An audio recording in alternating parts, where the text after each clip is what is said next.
So hello, welcome to Beyond Barnard's Grad School Spotlight for Master of Fine Arts programs. I'm Lindsay Granger Weaver, one of the Associate Directors for Advising and Programs and the Equity Lead at Beyond Barnard. And welcome to all of the students who are here, alums who are in the audience, and especially to our alum panelists. Thank you all so much for spending some time with us today. We have some questions prepared, but then there's going to be time after that for you all in the room to ask some questions.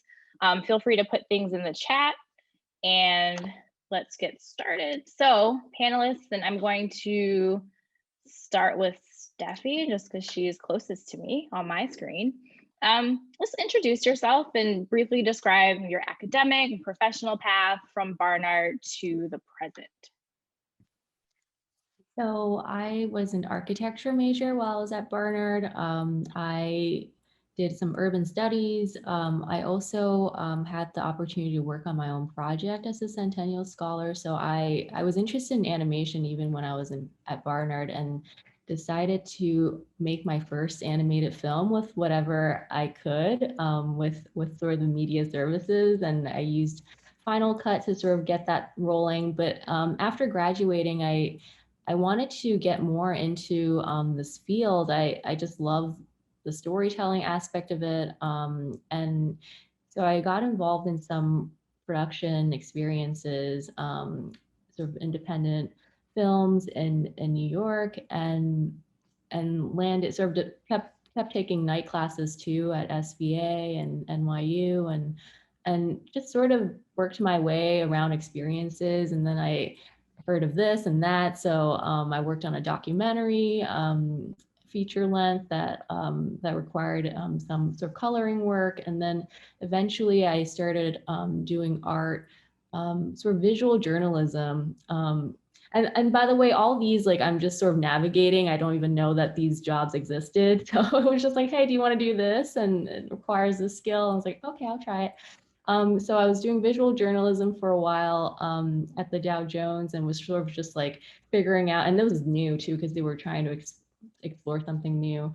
And then afterwards, I just realized, I sort of wanted some direction, because I felt like I was really just trying to figure everything out on my own. And it was actually um, it was called Barnard Career Services, but Beyond Barnard, where I talked to one of the counselors, and they advised me, it was Robert Earl at the time, to think about grad school. And I had never thought about grad school, just because I thought, well, I can't afford grad school, and that's just never been, I'm going to be in a huge debt, and et cetera. And then I finally looked into it, and it wasn't, it looked like it was a possible thing. I talked to the departments and sort of decided to go to USC for animation, and it's been great so far. And I could tell you more about the experience, but basically just through teaching assistantships and grants, it's pretty well funded. My program, where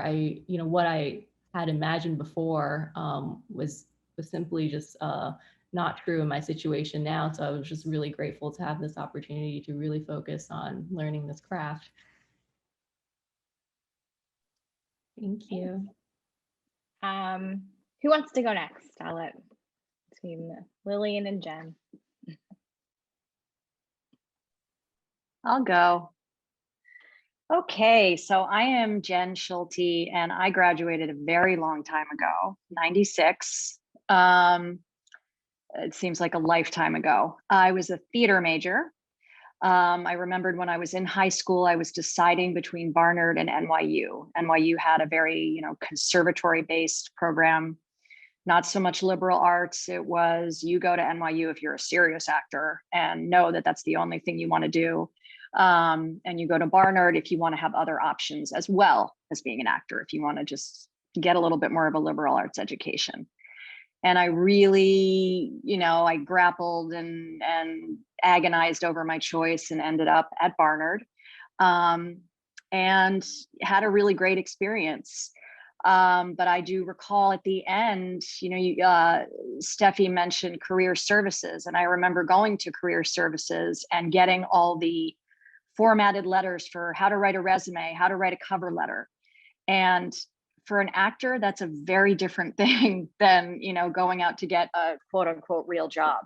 And it didn't teach me how to write a resume for an actor or write a cover letter to get a job on Broadway or in a film.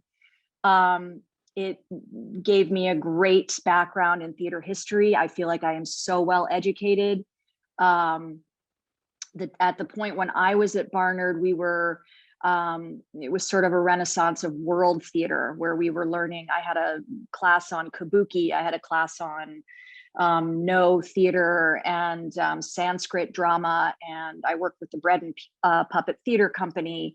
And I did all this broad strokes of all these different cultural theater experiences and really got a solid, you know, groundwork in that. But when I was finished, I took a year and I was trying to decide, you know, I did my auditions for grad school to get an MFA, because that's what everybody told me a serious actor did.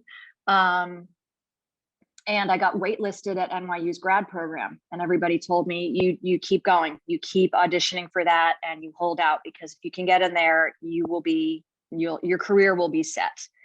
And the price tag for NYU was way out of my league. There was like no way I'd be able to afford it anyway. So I opted for a much more affordable program, an MFA from Trinity Rep Conservatory that now partners with Brown University.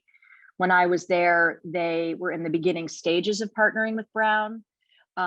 So because they had not yet, it was still affordable. Now it's through the roof, ridiculous expensive. But that was a 3-year MFA program, and it was really helpful. You know, I remember when I was deciding between holding out for NYU or going to this affordable program or staying in the city and just exploring all of the resources that the city had to offer. You know, I had started taking classes at Bill Esper's studio. I don't even know if that's around anymore, learning Meisner technique, doing on-camera classes. We never even touched on camera when I was at Barnard. I don't know if that's changed in the theater department now.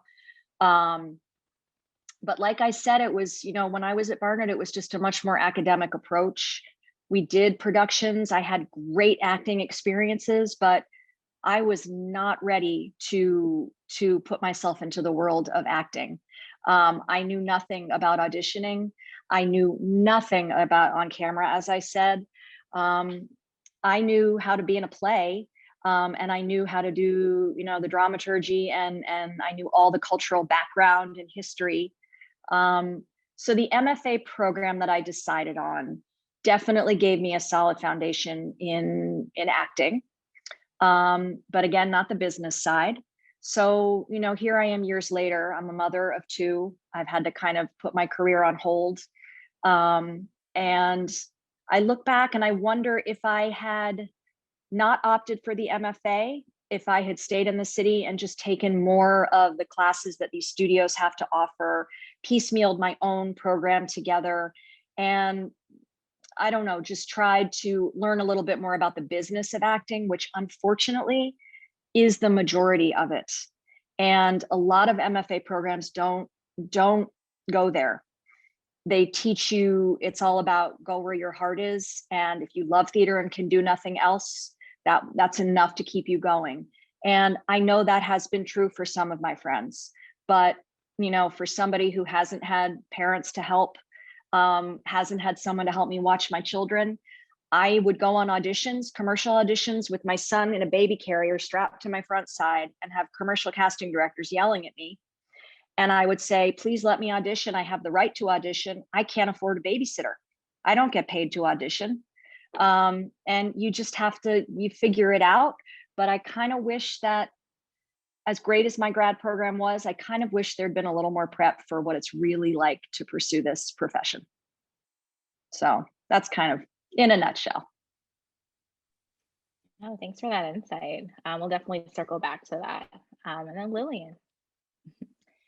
Yeah, hi. When I was at Barnard, which was not that long ago, it feels very still as though it was yesterday. I studied women, gender, and sexuality studies and English, and I did do a creative writing concentration, but I also felt that it was very academic. And I knew going into Barnard that I wasn't going to have the opportunity to like primarily study creative writing, which I think was a good thing. I'm really glad that I had a full literature education, but I knew even as a teenager, like going into Barnard, that I wanted to do an MFA.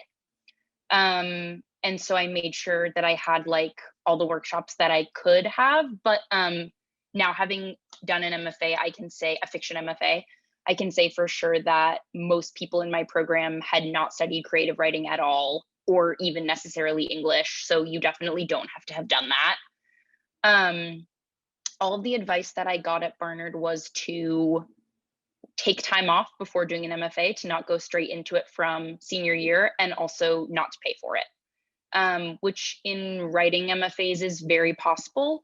Most of the like more prestigious writing MFAs are so because they're funded. So it's like pretty possible to not pay for it.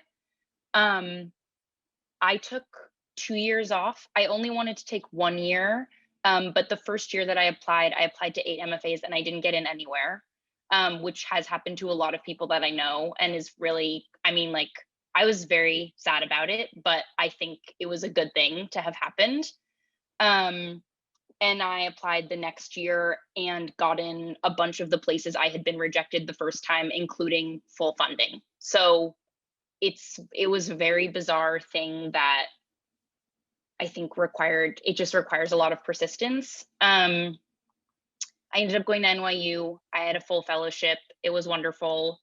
I graduated last spring. And something really interesting about it, speaking to what Jen was saying about pre-professional preparation in her MFA, is that I felt that the MFA at NYU was very pre-professional. A lot of the training, a lot of the classes and extra resources, workshops, talks, etc., that we had were around like how to navigate the industry, how to find an agent, setups with agents, what you can expect after an MFA, how to get teaching jobs, etc. And I had colleagues who I think regretted being in a program that was less about like the mysteries of craft and was more pre-professional. I really appreciated that and found it really useful. And it was very important to me to try and have a career as a writer and support myself as a writer. And yeah, with the help of the faculty, I found an agent about 3 months after graduating and sold my first book like 6 months after. And I know maybe 3 other people who have done that as well. So I really appreciated that aspect of it. And it was great to be in a community space for a couple of years around it. Yeah. Great, thank you all. We've all had such different and interesting journeys, and part of me wishes I could dig into those a little bit more. So we will. But first, I do want to touch on all of you touched on your experience in school, and can you kind of describe what MFA school looks like? What some of the curricular, like those sorts of aspects are, because a lot of students get that. Know that it's different from Barnard and know that it's different from this vast liberal arts education, but don't really know the details. And so if anyone wants to kind of jump in on what school looked like for them. I can go. Well, I'm currently still in my MFA program, and I did take some time off, and I think that really helped because I feel like I am a lot more intentional in my program because a lot of the people in my program did come straight from undergrad, and it seems like an extension of school, and the mindset was very different, because I think the main thing with an MFA is and actually how I would redo undergrad is to really think about how, what you can get out of it, and really to sort of go after your goals. Whereas in the MFA program, if that's the mindset, I feel like you might not get as much out of it. You really have to sort of craft your own, even though you are in an institution, educational institution, you still have to be in charge of your own education. Like I had to, if I just followed sort of the curriculum, I would be missing out on a lot of the other aspects of the university that offers. Like I had to really sort of mine my way into, like mine the resources. And for example, even when I talked about teaching assistantships or being a TA, and those are pretty well-funded positions. I didn't know about that, and I had to sort of ask around to figure that out. And that is one of the things about grad school too, because sometimes these funding opportunities are limited, and oftentimes not everyone knows about it. That it does require, and that's the unfair system of it. I wish they would sort of let people know more about these things and how universities work in general. But I had to sort of figure my way out by talking to a lot of people and asking, so what is the grad program like compared to undergrad? And one of those opportunities are you're taking more of these sort of higher levels of teaching assistantships and also more research-based work. And there's a lot of opportunities to do that and collaborate and get funding for projects you want to work on. And also balancing craft with thinking. So you have to sort of be in charge of thinking about beyond grad school too, because sometimes professors can really just focus on, this class or et cetera. So, that is the frustrating part that's not given, that you constantly have to sort of think about, okay, I'm learning this, but I also have to go to some events and maybe network a bit. And I would say the main thing that I got from grad school is really just making sure that you find a community or professors that you really like and really feel like can mentor you. I mean, I can already feel like some of the connections I made and professors are like lifelong mentors. And the grad program should really be like supportive for you in that way. Like this is, what you want to do, and then you have someone to really, support that and encourage that and have that relationship. I didn't know to do this in undergrad. Actually, I just always thought of professors are like, oh no, I should do well in this class and and be a good student. But in grad school, it's really less about like this hierarchical relationship and more like a peer-to-peer. Like you're actually talking to, you're going to be going out into the field and teaching and doing projects, and you're really speaking to, and there's a lot of guidance, but you're really thinking more in terms of how to use those resources to help you navigate. And the other thing is just for me, it was actually a shock being back in school because I had been working and hadn't really been in the academic setting in a while. So all the things that you experience in undergrad, especially if you're going back to university with undergrad and grad programs, there was going to be similar dynamics to just being back in school in general. So, and just all the activities are still going to be there. There's always going to be just a lot of things coming at you, and yeah.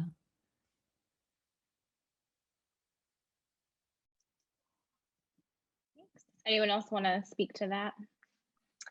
I can, it's tricky because with theater, I think it's sort of a different, these are all different animals for sure, but I can speak to my grad programming. I don't know if all programs are the same, but it's an intense, immersive experience where you're sort of in your stretchy, comfortable clothes all day, round the clock, ready to like bare your soul. It feels like you're in therapy for 3 years, just delving into like the depths of you. And I can remember so many days in the acting program just thinking, why am I doing this to myself? Like I don't know if I'm strong enough for this.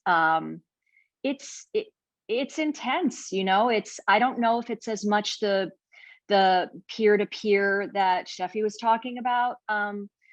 It wasn't for me so much. It was definitely still, there were, professors and teachers that I looked up to and hoped to impress, and worked me really hard. And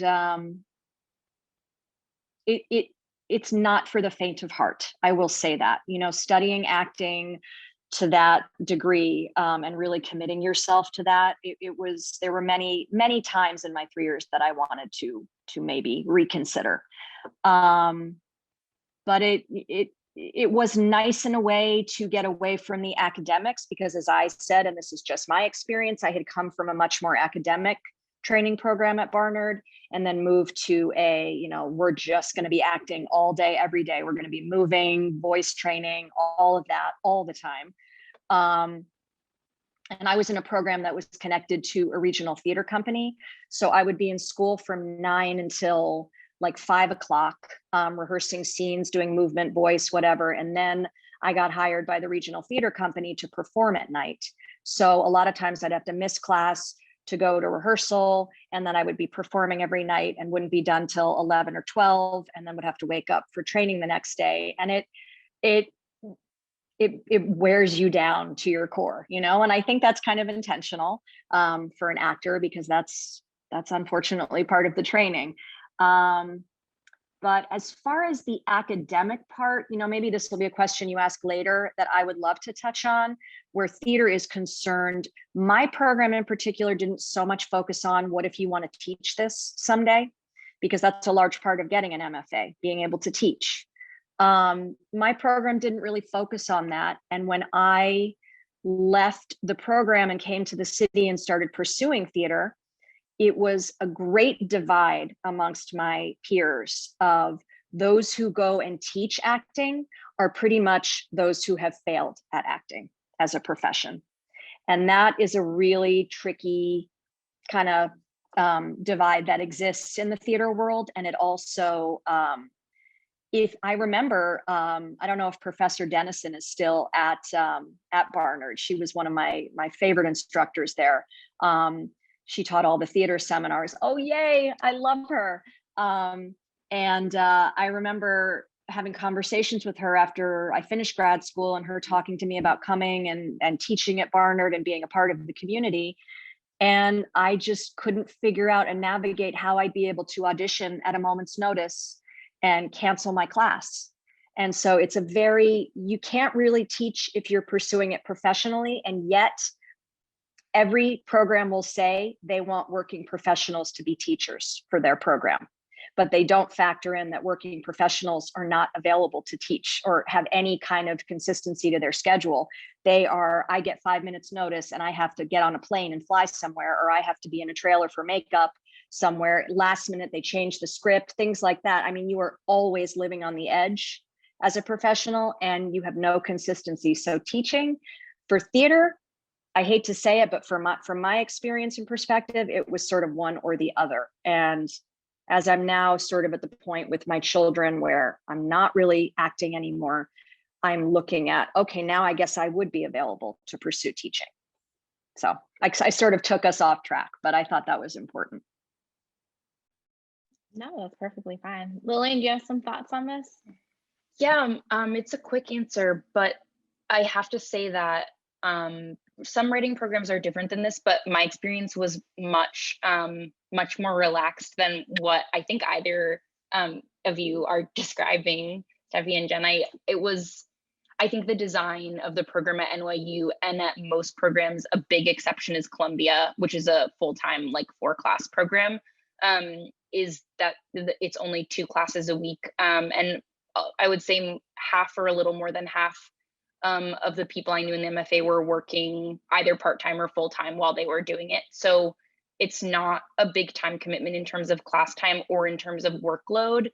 It's more, the ethos is very much that you're there in order to have 2 years to devote to writing a book or a collection or whatever. So it's very self-motivated. There's like the faculty are a resource, and obviously your classes are a great resource, but I did feel that the emphasis was like, you can sort of put into it as much as you want, and you will come out with however much you put into it. And there's not a lot of pressure at all.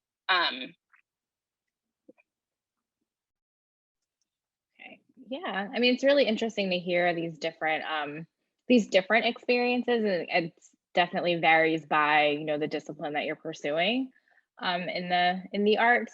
I want to go back to what Jen had said earlier about kind of learning the business of the arts, and also just kind of like what school does and does not prepare you for. And so thinking about what some of the pros and cons are of this degree versus just doing the work or picking up skill sets in other ways. I don't know if any of you have more thoughts on that, or if Jen, you maybe want to take the lead on this question.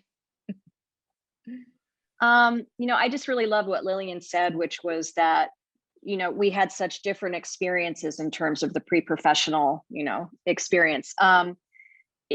It's really complicated because on the one hand, it was so wonderful that for 3 years, I was allowed to experience and believe that my craft was enough, that my love of theater was enough. And so, I had obviously been in the city for college. I was actually born in the city as well. And then I went away to Providence, Rhode Island for this 3-year program, which was a very different lifestyle. And it was sort of this insulated little bubble of theater and nothing else, not the craziness of the city around me. And then I came back. I remember deciding, should I stay and work with this resident theater company in Providence, or should I go really test my skills and try to become a professional actor in the city? Because if you don't make it there, you're not really doing it, is often the mindset.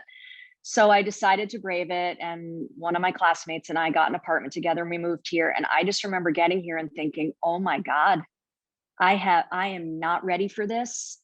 I have been living in this bubble of theater is life and everything I love. And this is what I do. This is who I am. And audition after audition just cut me down. And the reality of the business side of acting is so harsh and so difficult. And some people say it's luck. Some people say it's who you know. Some people say it's talent. Some people say it has zero to do with talent. And I can agree with all of those things. It's such a crapshoot. And especially now with the way the world is, there's very little out there. Who knows when theaters are going to even open again and how they're going to open. Most of the TV and film work is going to, it's a good thing, but it's going to better known stage people who are out of work. So at least they're getting work. But if you don't have major credits right now, you're not likely to get much work. And I'm hopeful that that can and will change. But the landscape is really unknown right now, unfortunately. But like I said, when I got out, it was, I wouldn't want, like what Lillian said, she had, solid concentrated time on preparing her for the realities. That would have had me drop out of school. If they did nothing but the business aspect of it for me in grad school, I would have dropped out. If they had told me how hard it was really going to be, there's no way I would have done it, right? But I needed a little bit of that because I really had zero clue. I had no idea that I could spend an entire day going in and out of 5 to 10 different rooms and having people say, no, you're too fat, you're too skinny, you're not pretty enough, you're not this, you're not that, cutting me off halfway through a monologue. Not to be horrible and make this a negative experience for anyone, because there are great moments too, many of them, but the reality can be pretty harsh. And I learned that, and it was a real struggle to try to hold on to what I loved about theater in the midst of that. So I do wish that the grad program had prepared me more for that and found a balance.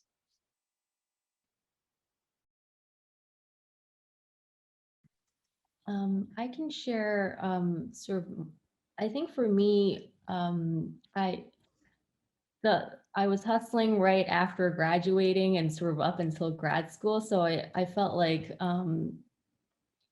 I applied because one of the reasons why I applied to grad school was I felt like it might open new doors for me, and it actually took some decision, and even in retrospect, even though I did all that research, I didn't do enough because I didn't realize there were more opportunities that I didn't know of. But so I would say if you are sort of deciding whether to go, Lillian made a good point that if you don't have to pay for it, that's even better.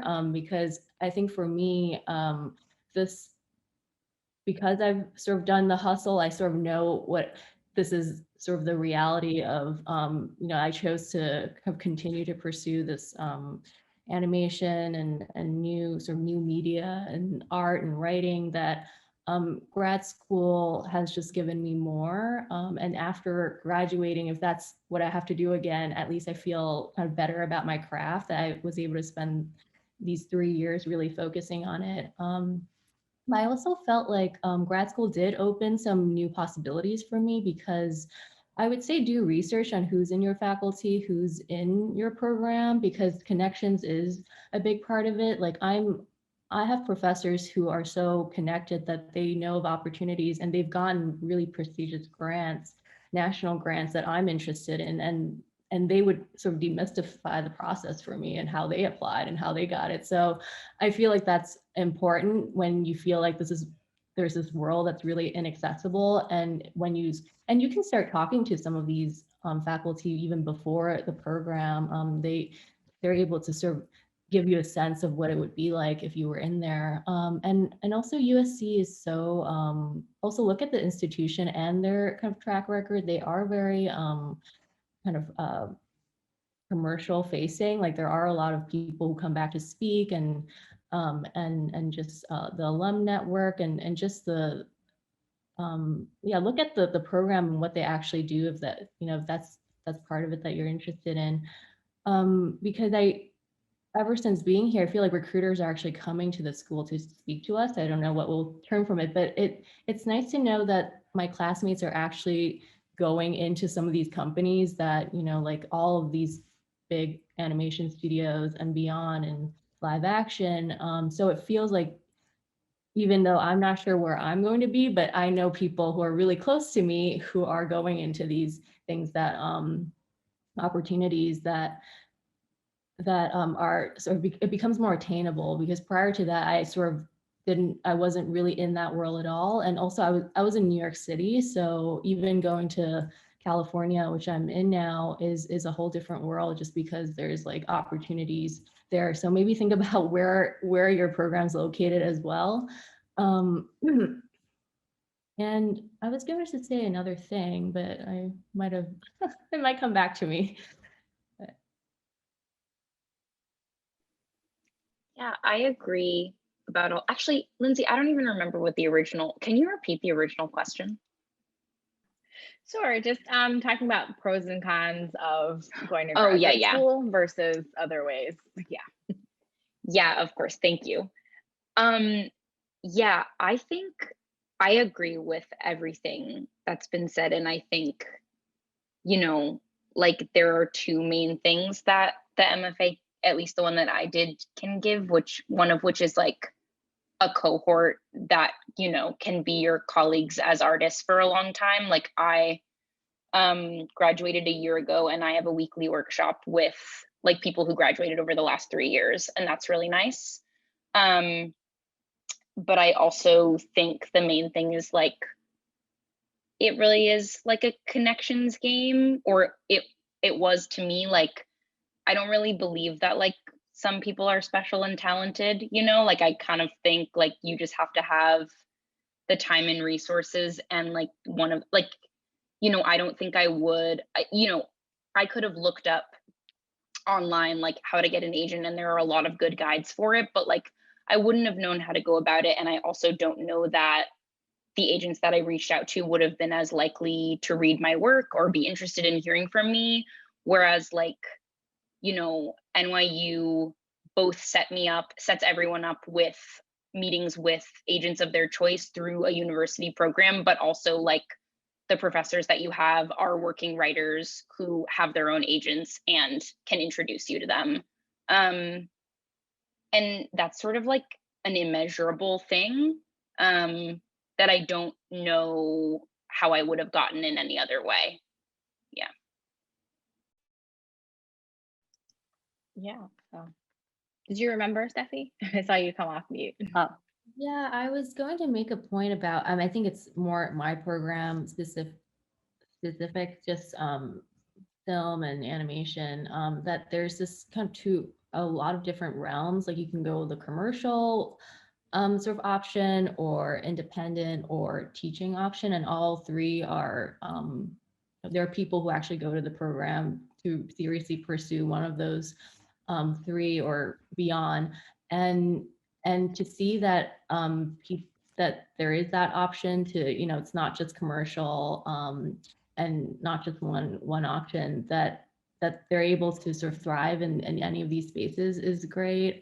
So I feel like maybe that's another thing to consider, whether the program embraces all of those, because I know programs that might only just embrace one, or so that's something else to consider. Yeah, thanks. I just wanted to add a little something else. Is that okay, Lindsay? Oh yeah, perfectly fine. I just wanted to outline, in case people don't know, for an MFA for theater, there's been some talk about agents, and how that works for, I think, all MFA programs is at the end of your time there, they set up what's called an agent showcase. And you know, we did minimal preparation for that. But a lot of schools, that's their main focus. They really get you to the point where you can figure out what you are most readily typecast as, fit you into that scene so that you can present it to a room full of agents that will hopefully come to the presentation. And then, you know, the hope is that you get somebody to pick you out. But keep in mind, it's at the, you know, at the same time of year, all the grad schools do the agent showcase at the same time. So these agents are going to one after another. And it's a lot of pressure, you know, to be that one special someone that they want to take on. And to also consider, you know, in a time like now, unfortunately with COVID, a lot of agencies have shut down. They can't manage to stay afloat. So you need to try to figure out if you're somebody that really wants representation. Some people will tell you that you don't need representation. You can find your own work as an actor. You can create your own work as an actor. And that's wonderful in theory. But if you hope to pay your rent and maybe have a family, things like that, it is incredibly challenging. And having an agent makes all the difference. But unfortunately, I can't speak to what the future of agencies are right now. And then just very quickly too, with a program, with most MFA programs, they will let you know if they want you to be working while you're in the program. So as I said, for me, my school was connected to a regional theater company, and a lot of my professors were resident theater company members there. And if you were lucky, you got chosen to be in some productions occasionally. And that was my path, and it was wonderful. So I was working professionally the whole time I was there from the beginning. I missed out on a lot of class time, but I considered my time in the performances to be my real education, and it was great. Other programs, I think NYU being one of them, they don't allow you to work while you're in training. It's the training and that's it. And you're not allowed to do anything outside of that. So to sort of, you know, find that out for yourself before you decide for yourself if you want to be working or if you're okay with just committing to the program, because some people believe you learn the most by working. Others, you know, there's both sides to it. So just for what that's worth. No, that's not a lot. Thanks. And so all of your responses really sounds like really advising students and people interested in these pathways to really do their research, since a lot of programs seem like they give the same degree but offer very different experiences as students. So researching what you're getting into and knowing how, like, what it would need to build the path that you want to take. To close this part, before we open it up to questions, is there any, just what one piece of advice would you give somebody that we haven't talked about yet, somebody who's interested in career in the arts? So anyone can start. I feel like I'm blabbing a lot, but I will say this, and I believe this to my core. Know who you are and be okay with who you are, and be proud to bring that to your art. It's really hard when you face the professional challenges, obviously, and those are real. Those are very much there. I wish that I had gone into my MFA program with a little more sense of who I was and what I wanted to bring to the world through my art form. You can get very caught up in following the rules and the guidelines they give you. And in a really good program, hopefully they will really help you foster who you are, right? There's nobody else like you. I know it's cliche, but it's really true. I fell into the trap, and I think a lot of actors do, of what is your, what's your type? Let's fit you in that mold. Yes, that's important in a professional sense, but I wish that I had had a little more confidence to say, no, that's not, I don't want to put myself in that box right now. I want to work this out. This is what I care about. This is the kind of work I want to create.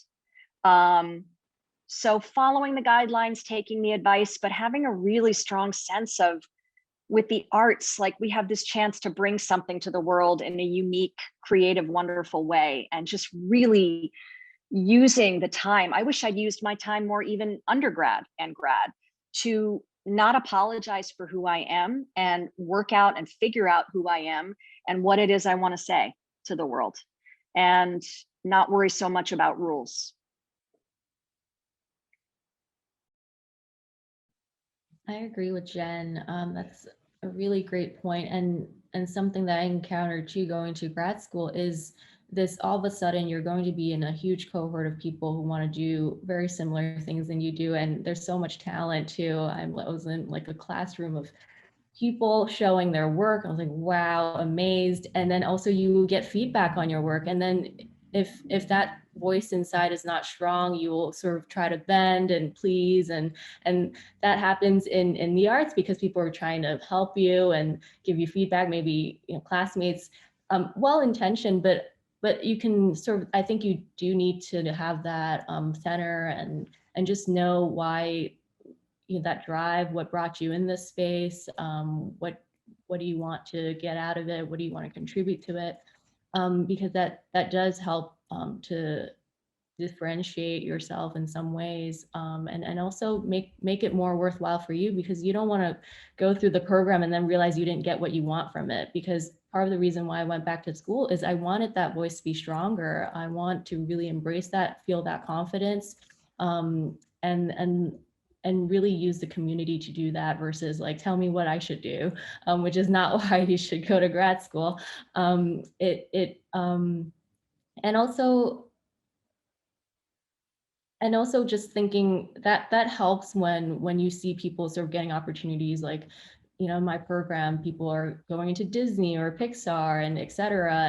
And it's easy to sort of start having those conversations where like, oh, what, should I do that? Or how do I get there? Or seeing just people have very different experiences or backgrounds in the program. And some people might have been doing this since they were 5, so you have to sort of navigate all those things. And I think having that sort of knowing yourself is going to help. Yeah, the thing I would say is, I think, related to these things, and is also a piece of advice that everyone has heard, but for me it was like, and I still hold on to this, is like, just that rejection isn't personal in the arts, and you just have to go through a lot of it no matter what. When I was, I think many years ago, like maybe when I was 17 or 18, there was a web page that I don't think exists anymore that the writer Blake Butler had made, where he showed that like he sent his work out literally hundreds of times a year and usually got like 5 responses. Like it was like less than 5%. It was a very low number, and now he's like quite a successful novelist, like has published multiple books. And I think, obviously, since I was an undergrad, before and after, like there's constant rejection, and like I send out my work 50 or 100 times a year, and like people say no 50 or 100 times a year, and then like once people say yes, and it only takes once. But I do have a lot of friends who, like, if they get a few rejections, it's very hard to keep going, and that, I think, you have to be able to brush it off, because it takes that for everybody. I think, like, no matter where you get to, like there's just hundreds of people saying no to you all the time. But I mean that in a hopeful way. I think it's exciting. No, I agree. Thank you all so much. Those are great pieces of advice and just all for your time and for your insights. These are all just very helpful, even the conflicting advice and ideas because your pathways are so different. It's really highlights how diverse these fields are and how diverse pathways are. And there truly is a place for you in this world if you want to find it and if you're willing to really put in the effort to make it your own. And so claps to the panel. And any students who are on here, do you guys have any of questions? You can, put your cameras on, unmute yourselves and ask, or feel free to put them in the chat and then I can ask them. But now is your chance. You've got a panel of pros here.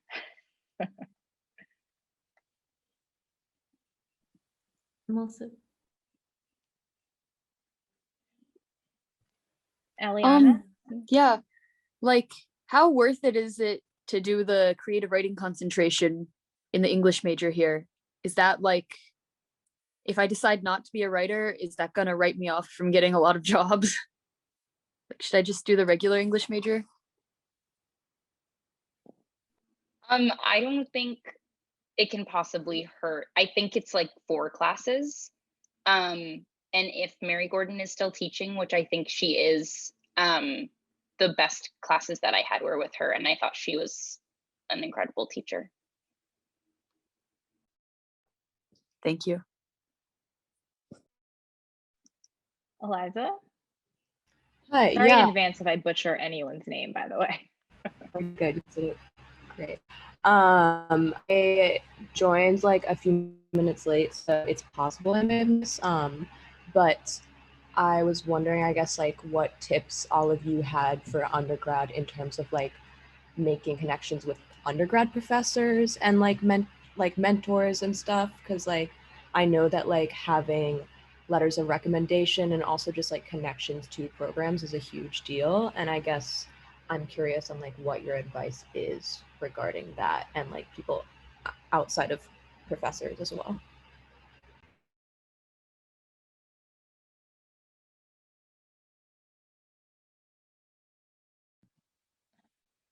Well, oh, Jen, do you want to go? Okay. Yeah, I was reflecting about my undergrad and I thought if I could just do grad school and undergrad, similar sort of strategy, which is really finding those professors if they are there going into the field, because I was interested in animation. That was we didn't have animation professors at Barnard. So I tried, the closest thing I could find was architecture because of the learning software, but really, maybe we should have talked to film professors, but really just start talking to the professors and being honest about what you want to get out of it. And if the connection's there, then you'll feel it. I think also taking advantage of Columbia is a great place to start too, because they do have the grad schools there. So you can sort of start seeing whether there's a connection there. I remember taking writing classes at the grad program that they were offering these workshops. I don't know if they still exist, but they were sort of hosted by the grad school writing program. And yeah, I'm wondering, because my field was just so different, it's hard to, but I would just try to start doing what you think you would be doing in grad school and start doing it in undergrad and seeing kind of where that goes. Thank you. I have to say in answer to that, I just want to say that I've always been very shy about approaching my professors in both undergrad and grad school, and like was not someone who ever wanted to like take up someone's time asking questions that, might have bored them or whatever. And I think that, I know a lot of people who have been a lot more aggressive with their teachers, which I think is wonderful, and no one ever responds badly. But I will say, I've always been quite shy with my professors, and it's still the case that like when I ask the teachers who taught classes that I loved to read my work or recommend me, they are always willing and do a great, like you don't need to have formed like a real relationship with a professor and like be eating dinner at their house for them to like help you out and appreciate your work. I think that really intimidated me in both undergrad and grad school, that people would be like really tight with their teachers, and I would be like, is this person not going to help me? But they're really happy to help. We've got a question for Jen in the chat. I know Jen has to leave a little early, so do you want to take this really quickly? Sure. So I briefly just looked at it. I think it was, what tips do I have to kind of expand on the very academic approach to theater that Barnard provides you with, which is great. It's a wonderful thing to have, for sure. And I'm always so grateful for that background. You know, there are just so many wonderful classes that, I mean, I guess, again, with COVID, I can't necessarily say what's happening in studios around the city right now. I guess maybe lots of virtual acting classes, which I can't imagine. But you know, what I would do is sometimes on weekends or evenings, I would take classes at different studios. I went to HB Studios, I went to Stella Adler Studios, I tried different techniques because Barnard doesn't necessarily teach a certain acting technique. Some schools are very Stanislavski based, Meisner based, Stella Adler based. But I just felt like it helped round me out really nicely. And then I also took my summers to do that. So I would stay in the city, I would get a sublet, you know, pay $600 for a room the size of a cardboard box and just take a million acting classes. And that really helped. To this day, I met a lot of directors that taught in those classes that I later in life auditioned for. And one of the greatest jobs I got was understudying Cynthia Nixon on Broadway, who is a Barnard grad. And the director was a teacher from a summer class that I took. And he saw that on the resume when I came into audition. And then he brought up, oh, Cynthia, you know, you're going to be understudying Cynthia. She's a Barnard grad. And there were all those connections right there. So take advantage of what the city has to offer when the city gets a little more back to its usual self, because there is a lot to offer, and you might find that it doesn't necessarily have to be an MFA.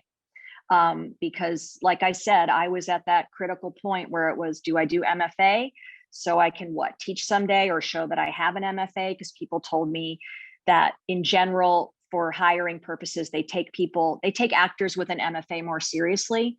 But I don't necessarily think that that is true. I think there are too many factors to consider with acting that you don't have to have the MFA unless you want to delve deeper and possibly teach one day. You can delve deeper at studios at different places, find a really good coach. There's nothing wrong with finding a great coach you connect with. A lot of coaches will just start a class, a group of people that meet every Tuesday night. You do your thing, you go to your coach for audition advice. You can really craft your own experience too. It doesn't necessarily have to be through an MFA. And so we've got two hands raised right now, and I'll probably close us out. So I saw Madison first. So if you want to. Yeah, this is just a quick question about theater MFA programs, and particularly more like directing based or not acting based, and like, are the same opportunities for finding agents and agencies and work experience also available in that same capacity of preparing to meet agents? That is a great question. You know, every program varies. When I was in my program, we had the directors and the actors all together. My program in particular believed that a really good director has to learn all the fundamentals of acting so they can really understand how an actor works to be able to effectively direct actors. I thought that was a wonderful approach. I don't know that they necessarily taught this director in our class how to then go get work, but I think, I'm not a director, but I can safely say the directors that I know have gotten a lot of work through connections that they've made. Like the one in our program would assistant direct or just, you know, shadow a director at the regional theater that we were at and gain experience that way. So I don't know that they have directing showcases. They didn't in our school, but some programs might with a directing focus. But again, I think that that really comes from, again, just the directors I know, going up to people and saying, can I watch you? Can I work by your side? taking a summer to stay in the city and asking around, can I watch you in rehearsal process? Can I be there for this? And learning through that experience, I think, is really a really good thing to do. Thanks. And last but not least, we got Jasmine with the hand raised. Yeah, thank you. Thank you for all talking so much about your experiences. And I want to kind of circle back to something that was said at the beginning, which was that the advice commonly received is to take time off before getting an MFA. And I was kind of wondering, as someone who is considering going straight into an MFA program after, or like at least I'm trying to, what does that advice really translate to in terms of like, how one should prepare for an MFA? You know what I mean? If an MFA is the most interesting thing that I can think to do after undergrad, what does that advice really mean? And I was also wondering, maybe specifically for Steffi, like, was it difficult to transition back into kind of the academic and MFA kind of world after starting working, especially in terms of like feeling like you were putting something with momentum on pause to go back to this thing that you were studying from the start? No, I actually feel like the MFA program was a way for me to, I felt like I was sort of going like, sort of felt a bit stagnant, and then I started joining a lot of meetup groups and doing more writing, and that was sort of a start of building my own community. But the MFA program really just kind of pumped it up, like the production level. I think that's what an MFA program is great for me, because it's all about producing your art. Like I was just like forced to produce so much of it, like throw it out. And the shocking thing for me was not the academics, it was the environment, because I felt like I was entering and ready to sort of have conversations about, you know, very different things. But I remember it was the first semester and my classmates were sort of, it was a very different, I had sort of really believed in mental health and established this like lifestyle for myself. And I thought, okay, I'm going to do XYZ and I'm interested in this. But the first semester I had sort of students who didn't quite embrace that. It was more like, oh, aren't you gonna stay up doing this? And I was like, oh, I'm already done with my homework. Like I learned that time management, but I saw students who were staying up till like 6 a.m. and then it felt like this thing, like if I didn't stay up, then I wasn't working as hard. I felt like that was the dynamic that was kind of, oh, I didn't realize I'm back in school. Like, so I think that was what I meant when I said like just the environment was very different, and also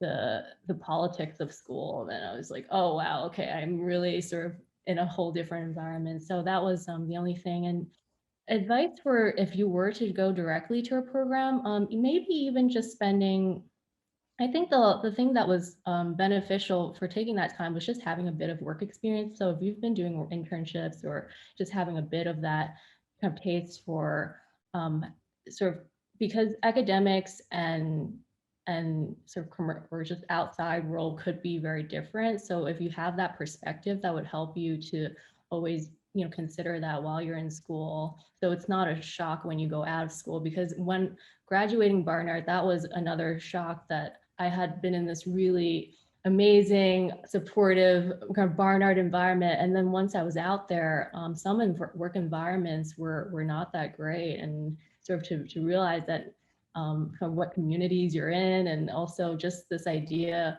of interacting with people who might not even have these similar ideas, like they, and that took me a while to actually realize that it wasn't my fault, because I thought, oh, maybe I'm just not a good, you know, etc. That's why they're treating me this way. But then I had to learn, like, no, that's you get to choose what environments you want to be in. So. Lindsay, do I have time to give a quick answer to that? Oh, okay. Yeah.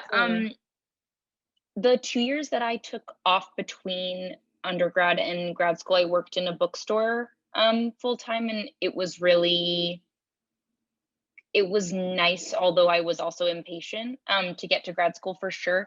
But I would say in my program, the couple of people who came straight from undergrad, I think that the experience of grad school was just as useful and really exciting. And I think the thing that was really hard about it is that at least as a writer, the actual experience of not being in school and of being a professional writer, whatever other jobs you're doing or whether you're trying to sell your work, is like very solitary and self-conducted, and you don't have a lot of support and you don't have any structure that's imposed by anyone but you.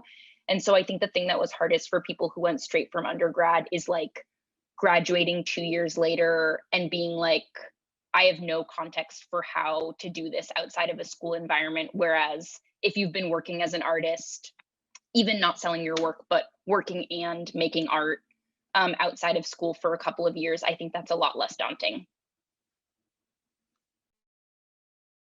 Thank you so much. That really makes sense.